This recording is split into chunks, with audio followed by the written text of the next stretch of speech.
Notre collègue Joël Guerriau pour le groupe Les Indépendants, République et Territoires. Vous avez la parole.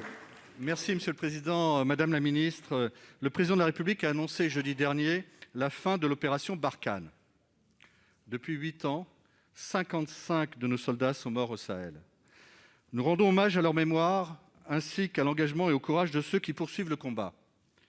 À l'instant où je vous parle, nous déplorons la mort d'un soldat nigérien et de 2 blessés soldats français. Avec le soutien de nos partenaires, la France se bat pour faire reculer le terrorisme au Sahel. La situation de la région se dégrade néanmoins. Nous constatons que le nombre de victimes d'attaques terroristes reste élevé au Burkina Faso, au Mali et au Niger. Des pays sont en train de s'enfoncer dans l'instabilité politique et les djihadistes poursuivent leurs méfaits. La présence française est capitale pour la sécurité du Sahel. Le week-end dernier, un raid a permis de neutraliser et capturer des cadres de l'État islamique. Notre armée continue de faire un travail remarquable.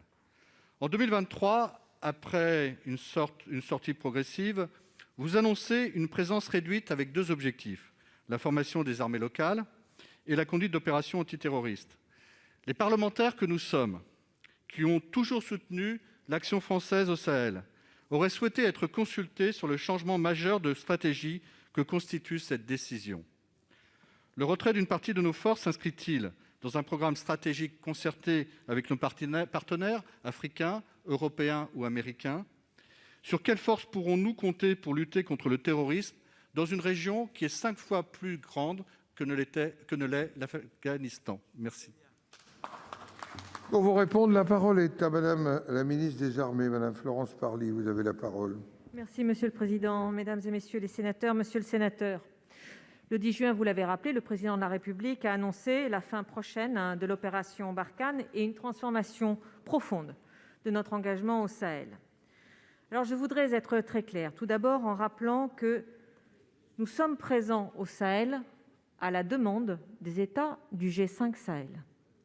Deuxièmement, que nous ne quitterons pas la région et aux côtés de nos partenaires sahéliens, mais aussi européens et internationaux, nous poursuivrons notre engagement contre le terrorisme parce que cela reste notre priorité absolue. Ce que nous voulons, c'est changer de logique et nous voulons aller vers davantage de coopération avec les Sahéliens et leur transférer progressivement la responsabilité des opérations.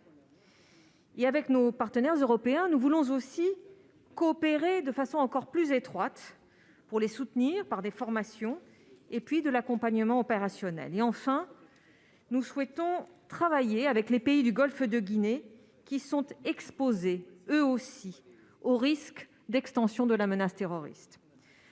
Alors, cette évolution va donc nous conduire à réorganiser notre dispositif de façon significative sur le plan militaire, en nous appuyant notamment sur la force Takuba, qui rassemble des détachements de forces spéciales européennes en soutien aux forces locales. Les modalités et le calendrier de cette transformation de notre engagement seront précisés ultérieurement. Et je réponds directement à votre question, monsieur le sénateur. Nous allons d'abord consulter nos partenaires, puisque nous considérons que ce sont eux qui sont sur le terrain avec nous. Et je voudrais souligner devant vous que tous nos interlocuteurs nous ont confirmé leur souhait de poursuivre la lutte contre le terrorisme. Alors nous aurons certainement l'occasion d'y revenir avec vous, mais je voulais pour terminer vous dire que cette coopération avec nos partenaires, c'est la clé du renforcement de notre engagement collectif au Sahel contre le terrorisme. Merci. Monsieur Guerriau. Madame la ministre, j'entends et je comprends vos propos et vous précisez vos souhaits, mais ces souhaits, nous aurions aimé pouvoir en discuter avec l'ensemble des parlementaires. Je vous ai posé quelques questions, mais en réalité, il y a beaucoup plus de questions qui me viendraient, qui sont plus techniques sur notre capacité de soutenir la MINUSMA dans le Nord, etc. etc. Mais ces questions, mes collègues aussi ont des tas de questions à poser, donc je crois qu'il est essentiel, et vous connaissez le sérieux de la Commission des Affaires étrangères et de la Défense du Sénat, que nous puissions en débattre au sein d'une commission avant de lire dans la presse les intentions du gouvernement. Merci. Donnez la parole au président.